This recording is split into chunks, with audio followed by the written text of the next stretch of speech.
Bismillahirrahmanirrahim. Assalamualaikum warahmatullahi wabarakatuh. Apa kabar anak-anakku sekalian? Bertemu lagi dengan Ibu di pelajaran Bahasa Indonesia. Nah, anak-anakku sekalian, hari ini adalah pertemuan terakhir kita tentang pembahasan teks diskusi. Jadi pertemuan kita kali ini masih membahas tentang teks diskusi ya. Lalu apa saja sih yang akan kita bahas tentang teks diskusi dalam pertemuan kita kali ini? Langsung saja Ibu akan membacakan indikator pencapaian kompetensi kita hari ini. Yang pertama, yaitu menulis teks diskusi berisi gagasan atau pendapat yang berisi argumen yang pro ataupun kontra, serta memberikan solusi atas permasalahan aktual dalam teks diskusi dengan memperhatikan struktur dan juga kaidah kebahasaan. Kemudian yang kedua, melakukan diskusi berisi gagasan atau pendapat yang berisi argumen yang pro dan kontra serta solusi atas permasalahan yang aktual. Nah, tujuan pembelajaran kita adalah setelah kalian menyaksikan atau menyimak video pembelajaran ini, diharapkan kalian mampu untuk menulis dan juga melakukan diskusi yang di dalamnya berisi argumen atau pendapat pro dan kontra dengan baik. Oke, langsung saja anak-anakku sekalian, diskusi ini bisa dilakukan tentunya saja banyak diskusi yang dilakukan secara lisan maupun diskusi yang disajikan ke dalam sebuah teks atau yang kita pelajari yaitu teks diskusi ya. Dalam diskusi yang berbentuk lisan ini biasanya peluang untuk terjadinya perbedaan sudut pandang atau perbedaan pendapat ini akan lebih banyak dibanding diskusi yang disajikan dalam bentuk teks ya. Oleh karena itu dirumuskan ada 3 unsur pokok yang menandai pelaksanaan sebuah diskusi secara lisan. Apa saja 3 unsur pokok itu? Yang pertama ini adalah dilakukan oleh 2 orang atau lebih yang memiliki sudut pandang yang berbeda-beda. Jadi unsur yang pertama yaitu diskusi lisan dilakukan oleh 2 orang atau lebih yang memiliki sudut pandang yang berbeda-beda. Sudah pasti ya kalau misalnya diskusi berarti ada 2 orang atau lebih yang memiliki sudut pandang yang berbeda tentang suatu hal. Makanya itu kenapa suatu masalah ini harus didiskusikan karena ada pihak yang pro dan juga pihak yang kontra. Kemudian unsur yang kedua yaitu adanya isu atau masalah yang mengandung argumen pro dan juga argumen kontra. Jadi, di dalam sebuah diskusi lisan tentunya harus ada sebuah masalah. Jika tidak ada sebuah masalah, tentunya tidak akan terjadinya sebuah diskusi. Dan masalah ini harus mengandung argumen pro dan juga argumen kontra. Apabila masalah ini semua orang memiliki argumen pro, maka tidak perlu lagi diadakannya diskusi gitu. Tapi kalau misalnya masalah ini mengandung argumen pro dan juga argumen kontra dari beberapa orang, tentunya masalah ini harus dilakukan diskusi untuk mendapatkan penyelesaian dari masalah tersebut. Kemudian unsur yang ketiga yaitu adalah adanya tujuan yang hendak dicapai dalam bentuk sebuah solusi. Nah, kalau tadi ini yang kedua adanya isu dan masalah yang mengandung argumen pro dan kontra. Nah, argumen pro dan kontra ini tujuannya kenapa harus dibuat diskusi? Supaya bisa mendapatkan sebuah kesimpulan. Nah, kesimpulan dalam teks diskusi ini biasanya berupa solusi atau pemecahan masalah dari isu atau masalah yang sedang didiskusikan. Jadi ini adalah 3 unsur pokok yang menandai pelaksanaan sebuah diskusi yang dilakukan secara lisan. Oke, anak-anakku sekalian, kita lanjut ke materi yang selanjutnya. Nah, di sini tujuan utama berdiskusi adalah merumuskan solusi dari sebuah masalah atau isu yang didiskusikan. Tapi anak-anakku sekalian, perlu kita ketahui bersama bahwa tidak setiap masalah atau tidak setiap isu perlu diselesaikan dengan cara berdiskusi. Nah, anak-anak, masalah apa saja sih yang bisa kita selesaikan dengan cara berdiskusi? Nah, kita lihat ya.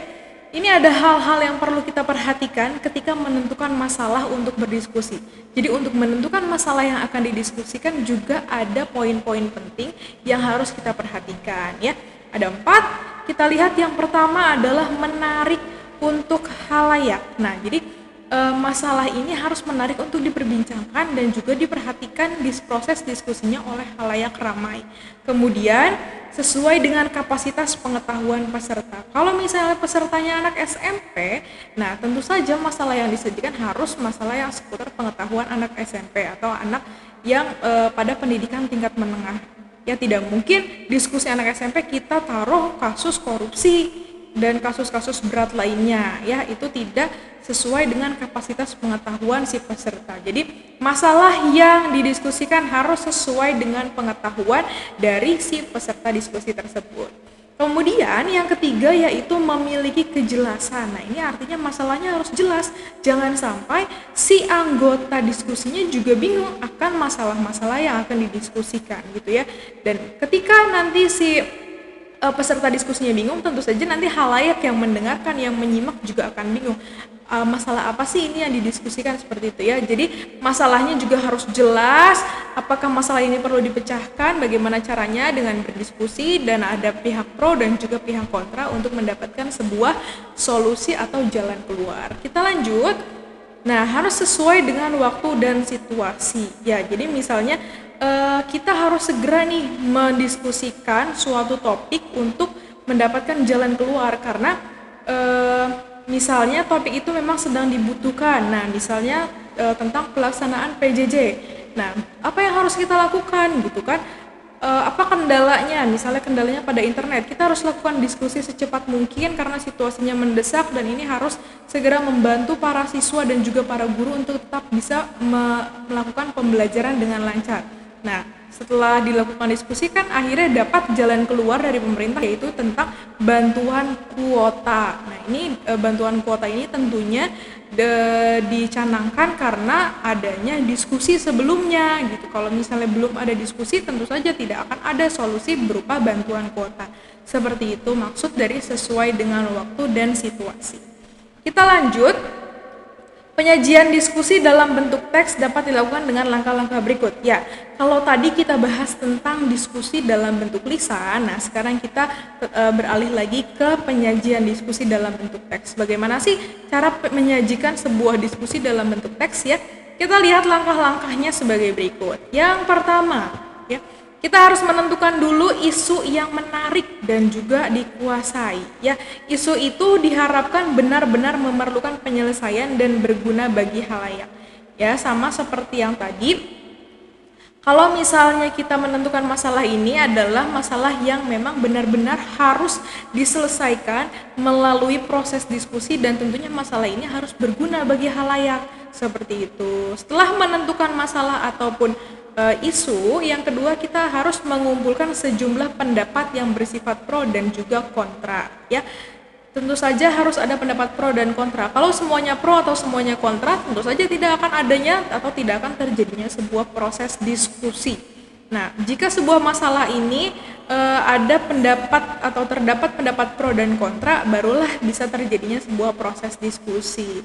Kemudian yang ketiga, kita harus memadukan dan menilai pendapat-pendapat itu menjadi paragraf yang saling berkaitan dan saling menjelaskan ya. Setelah kita mendapatkan sumber atau pendapat dan argumen yang pro dan kontra, pendapat-pendapat tersebut kita sajikan ke dalam sebuah paragraf yang saling berkaitan dan juga saling menjelaskan satu dengan yang lainnya. Bisa juga pendapat itu saling menguatkan atau melemahkan berdasarkan sejumlah fakta dan juga alasan ya. Jadi pendapat yang pro dan kontra ini kan kita harus tetap sajikan dengan fakta dan juga alasan. Nah, ini bisa juga dalam sebuah paragraf bisa menguatkan atau bisa melemahkan statement atau pendapat pro atau kontra tersebut. Setelah memadukan pendapat-pendapatnya dalam sebuah paragraf ya, dalam beberapa paragraf, kemudian kita rumuskan simpulan di akhir teks ya. Jadi di akhir teks diakhiri dengan rumusan kesimpulan. Nah, sebagai solusi atau isu atau atas permasalahan berdasarkan pendapat-pendapat yang ada sebelumnya. Jadi, simpulan ini adalah jalan keluar atau bagaimana sih hasil akhir dari pendapat pro dan kontra ini. Nah, apa yang kita dapatkan dari diskusi ini, hasil diskusi dari pendapat pro dan pendapat kontra. Kita ambil sisi positif dari kedua pendapat dan akhirnya kita buat sebuah kesimpulan dan simpulan itu bisa kita jadikan sebagai solusi dari isu atau permasalahan yang sudah kita angkat. Seperti itu anak-anakku sekalian. Nah, materi kita sudah selesai, alhamdulillahirrahmanirrahim. Mudah-mudahan apa yang Ibu sampaikan bisa kalian ambil, bisa kalian cermati dengan baik ya. Kalau begitu Ibu tutup video pembelajaran kita hari ini dengan mengucap alhamdulillahirrabbilalamin. Kurang lebihnya ibu mohon maaf. Wabillahi taufiq wal hidayah. Wassalamualaikum warahmatullahi wabarakatuh.